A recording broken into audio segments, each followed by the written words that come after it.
मनीषाज रेसिपीजमध्ये तुमचं स्वागत आहे। तर आज आपण बनवणार आहोत बटाट्याची कुर्मा भाजी। चला तर मग बनवूया। तर या ठिकाणी मी 6 बटाटे उकडून घेतलेले आहेत। 6 बटाट्यांसाठी आपल्याला 3 टोमॅटो लागणार आहेत। म्हणजे जेवढे बटाटे आहेत त्याच्या निम्मे टोमॅटो टाकणार आहेत। टोमॅटोमुळे काय कुर्मा भाजीला टेस्ट चांगली येते, त्यामुळे कुर्मा भाजीला टोमॅटो जास्त लागतात। तर या ठिकाणी मी भरपूर कोथिंबीर चिरून घेतलेली आहे। कुर्मा भाजीसाठी भरपूर कोथिंबीर लागते। 1 वाटी मटार घेतलेला आहे। मटार ऑप्शनल आहे, नसेल तर नाही टाकला तरीही चालेल। आलं लसूणची पेस्ट केलेली आहे। तर सर्वात आधी आपण बटाटे जे आहेत ते फुलपात्राच्या मागच्या साईडने असे व्यवस्थित स्मॅश करून घेणार आहोत। सर्व बटाटे स्मॅश। तर बटाटे बघा मी असे स्मॅश करून घेतलेले आहेत। जास्त पण पावभाजीच्या भाजीसारखे स्मॅश करायचे नाही आहेत, थोडेसे असे फोडी पण ठेवायचे आहेत। आणि आता हे आपण जे टोमॅटो घेतले आहेत ते एकदम बारीक चिरून घ्यायचं आहे। मी माझ्याकडे ते चॉपर आहे त्याच्याने मी चॉप करून घेणार। तर या ठिकाणी मी टोमॅटो एकदम बारीक चिरून घेतलेले आहेत।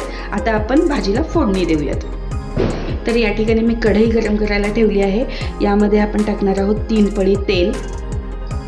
आता तेल गरम झाले, आता मी यामध्ये टाकते जिरे तडतडले की चांगलं। यामध्ये आपण टाकणार आहोत आलं लसूणची पेस्ट।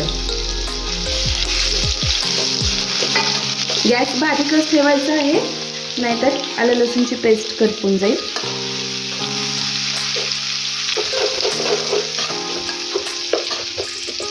कुर्मा भाजीला मी कांदा वापरत नाही।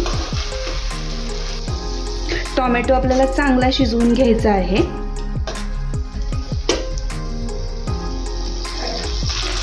टोमॅटो चांगले शिजलेले आहेत। आता आपण यामध्ये टाकणार आहोत थोडीशी हळद,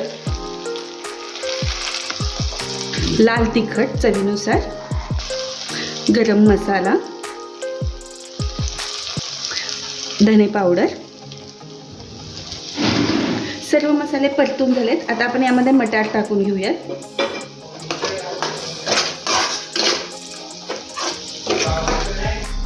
आता यामध्ये आपण टाकणार आहोत स्मॅश केलेला बटाटा।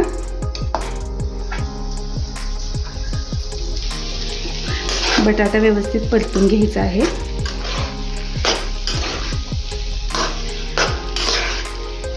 आता आपण यामध्ये टाकणार आहोत गरम पाणी।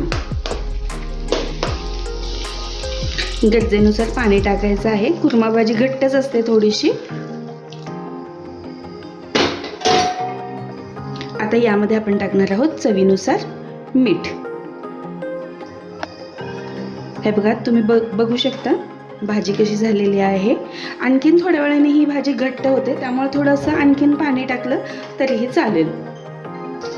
भाजीला चांगली उकळी आल्यानंतर सगळ्यात शेवटी आपण टाकणार आहोत भरपूर सारी कोथिंबीर। कोथिंबीरीमुळे भाजीला खूप छान चव येते।